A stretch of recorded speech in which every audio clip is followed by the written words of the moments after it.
Hello বন্ধুরা, আরকে কিচেনে সকলকে ওয়েলকাম জানাচ্ছি। আজকে আমি আপনাদের বানিয়ে দেখাচ্ছি নতুন ধরনের চিকেন স্ন্যাক্স রেসিপি, যেটা বানানো খুবই সহজ আর খেতে ভীষণ মজার। চলুন দেখে নিন আজকের আমার ভিডিও। প্রথমে আমি একটা পাত্রের মধ্যে 300 গ্রাম চিকেন ধুয়ে পরিষ্কার করে নিয়েছি আর এরকম লম্বা করে কেটে নিয়েছি। এখন তার মধ্যে দিয়ে দিচ্ছি 1 চামচ আদা রসুন বাটা, 1 চামচ গোলমরিচের গুঁড়ো, 1 চামচ গরম মশলার গুঁড়ো, 1 চামচ ধনে গুঁড়ো, 1 চামচ চিকেন মশলা। আমার এই চিকেন মশলাটায় ফুড কালার অ্যাড করা আছে, আপনারা যে কোনো ধরনের চিকেন মশলা ব্যবহার করতে পারেন। দিয়ে দিলাম 1 চা চামচ ময়দা, 1 চা চামচ কর্নফ্লাওয়ার, স্বাদ মতো লবণ আর একটা ডিম। এখন সব কিছু খুব ভালো করে মিশিয়ে নিচ্ছি। এরপর আধ ঘন্টা আমি এটা রেস্টে রেখে দেব। আর দিয়ে দিচ্ছি অর্ধেকটা লেবুর রস। একটা প্লেটের মধ্যে নিয়ে নিচ্ছি সমোসা সিড।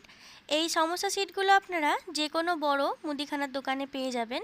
তা না হলে আমার চ্যানেলে এর ভিডিও দেয়া আছে, আমি ডেসক্রিপশানে লিংক দিয়ে দেবো, আপনারা দেখে নেবেন। এখন আমি এই সমোসা সিডগুলো কেটে নিচ্ছি পাতলা করে, একদম সুতার মতো করে কেটে নিচ্ছি। দেখুন কেটে নিয়েছি।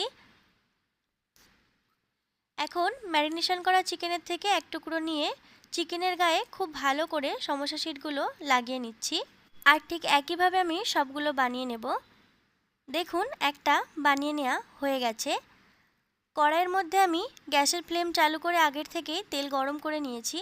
এখন মিডিয়াম ফ্লেমে এগুলো লাল করে ভেজে নিচ্ছি। আমার আজকের এই চিকেন স্ন্যাক্স রেসিপি আপনাদের কেমন লাগলো কমেন্ট করে জানাবেন। ভালো লাগলে আপনারাও বাড়িতে বানিয়ে দেখবেন।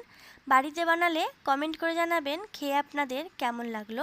ভিডিওটি শেষ পর্যন্ত দেখার জন্য আপনাদের সকলকে অসংখ্য ধন্যবাদ।